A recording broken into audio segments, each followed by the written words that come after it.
6 years ago, I was in Florida. My wife called while I was eating dinner and said that Leah is sick.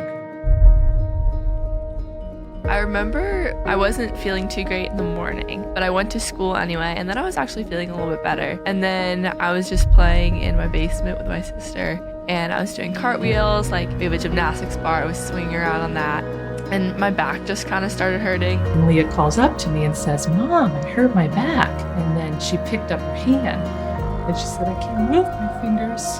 I said, "Okay, I think they're asleep. We're just gonna hope that they get better." And they didn't. And then she said, "I can't lift my arms." And I was scared, but I wasn't, I just kind of thought, this is really, really strange. And she got up off the couch and she collapsed on the floor. And she said, "I can't walk." I just immediately got on I-95 and drove home. And within the first 48 hours was described as being profoundly quadriplegic. So we went from completely fine and normal to within 12 hours being very close to death. It was very hard to watch your child lay there and with a breathing tube in her mouth the words, "Am I going to die?" That first morning in the ER, she couldn't breathe. They kind of heroically got her breathing again, and it was just a wide range of emotions. Life was so good, this shouldn't happen, and it happened.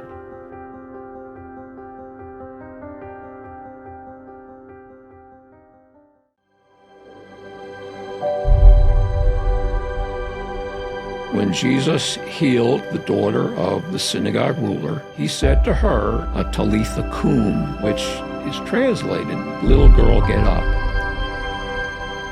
The first time I started to show first signs of, movement was 3 days after I had been in the hospital. I was laying in my bed, and I guess the physical therapist had come in. I remember I did wiggle my right toe. Her right toe is as far as you can get from your brain telling you to move the right toe. So that was a great sign of hope. Finally felt like the wheels were in motion. I would check the whiteboard schedule every day there at the hospital, and it would say, OT at 8 a.m. And I'd say, gosh darn it, we're going to be there, and we're going to be there early, because we knew we had a lot of work to do. We knew it was going to be a long road. When we had our first couple pool sessions, she would say to me, "Mom, I had fun." That's all you want, right? For your daughter to have fun. And she hasn't had anything close to fun for a very long time. But just being in the pool with a couple of therapists who were more than kind, that was what she needed. It was just a little bit of fun.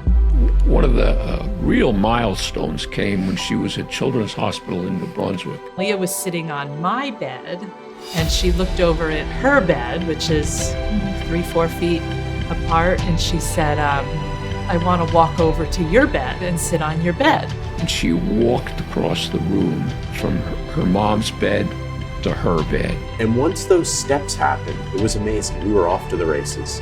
There's definitely been some times through it all, God has proven that he's there and that he will always be present and will always have my back and continue to help me grow. My story is very unique, and I feel it could be used to encourage a lot of people and to bring more people into a relationship with God.